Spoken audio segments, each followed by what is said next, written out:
think I was always an old geezer over here looking at you at the camera? You know, I was a young guy, very attractive. Actually, I was kind of handsome, and women ran after me, and I was like the best thing that ever happened to Hollywood. So what happened to me? But wait a minute, before we get to that point, let's talk about my beginnings. You know, I came to Hollywood, I was in the Navy.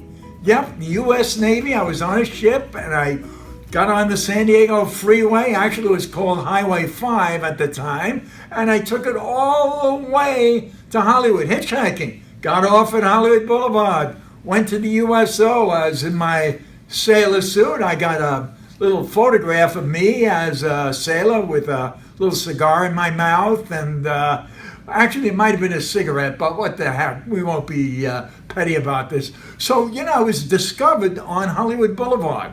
That's right. Somebody came up to me and they said, "You should be an actor."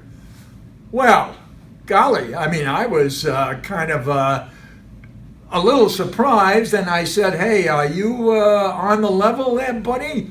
And the man said he was a Hollywood agent, and he actually took me to the Huntington Hartford Theater, where there was a play called The Rainmaker on stage, and there was an actor that this agent represented on stage. And he took me backstage, and wouldn't you know it, the actor said, "Yeah, Chuck is really legitimate." So, hey, I had an agent. But wait a minute, I was still in the U.S. Navy.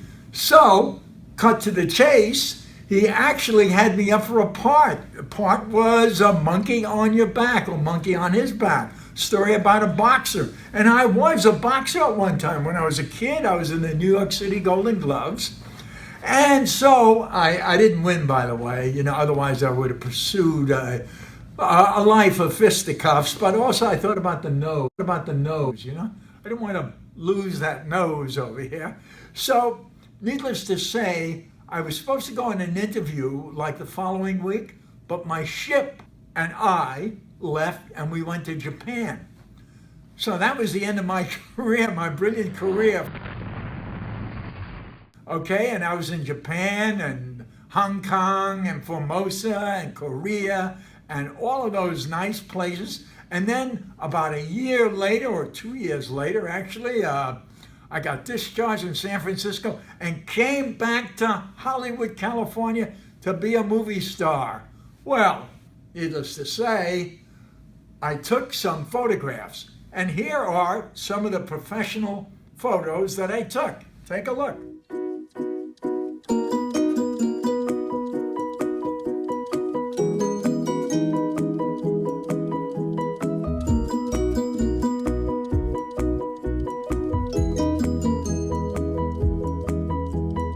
Then one day, a lady spotted me and she said, "You know, you've got a great face. I'd like to photograph your face. Let's go to the Hamburger Hamlet." So we went on to the Hamburger Hamlet on Sunset Boulevard, and I sat down, and she actually took photographs of me. And that was kind of the beginning of my career. Oh, and then I went to a Veterans Approved Drama School, where I actually went to school and was in a scene with a girl who said, "I want to take you to the Academy Award." Oh, but let me fill it in. I was working on a gas station on Beverly and Alvarado at the time, and so I did the scene with the young lady, and then she took me to the Academy Awards, I swear to God, at the Pantages Theater. And what happened was, I had to be at the gas station at midnight. So the Oscars were over about 11:15, and when I was in Beverly Hills, I said, "Judy, I gotta go." So I hightailed it down to Beverly and Alvarado, taking Beverly Boulevard, and then I was there at midnight, and I got into my overalls and my jacket, and I was telling people as I pumped gas, I was at the Academy Awards tonight. And they looked at me like I was kind of bonkers, like nuts. Anyway, that was the beginning of my brilliant career, because I got a movie after that. That's right, a low-budget movie. Hey, take a look at some clips. rumble and juggle when you get that feeling to romance. Romance, teenage romance. Damn, who are we? Come with me, Shelly, and we will dance all night at the cat bar. Go. Come on. What do you want, baby? You, baby.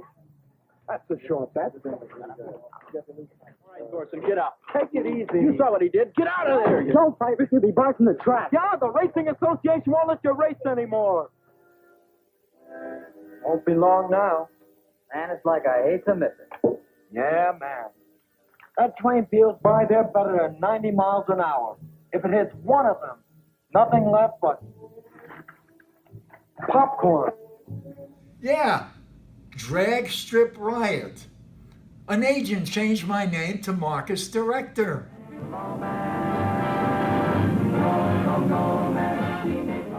And then later on, another agent changed my name to Mark Douglas, as in this episode of M Squad, where I got grilled by Academy Award winner Lee Marvin. Wow. Yeah, I met the guy in Washington Park. He gave me $20 to deliver it. I needed the money. Oh, you can do better than that, Crawley. How can you do better than the truth? I've told you everything exactly the way it happened. Then why did you run away? I got scared. I thought maybe it was dope. That's what I thought. Might have been better for you if it had been. A pusher might take a chance on a stranger, but not Flegg. He knew you and trusted you, and that took longer than a 15-minute meet in a park. I don't know anybody named Flegg. Did you ever see that man before? He said his name was Joe Riley. I needed the dough. Flegg is wanted for a $50,000 bank robbery. So is his pal, Sam Talbot. And a kid who drove the getaway car. Now, wait a minute. I didn't drive any getaway car. I never heard of anybody named Flegg or Talbot. So there you see. And I was also up for a lot of good pictures.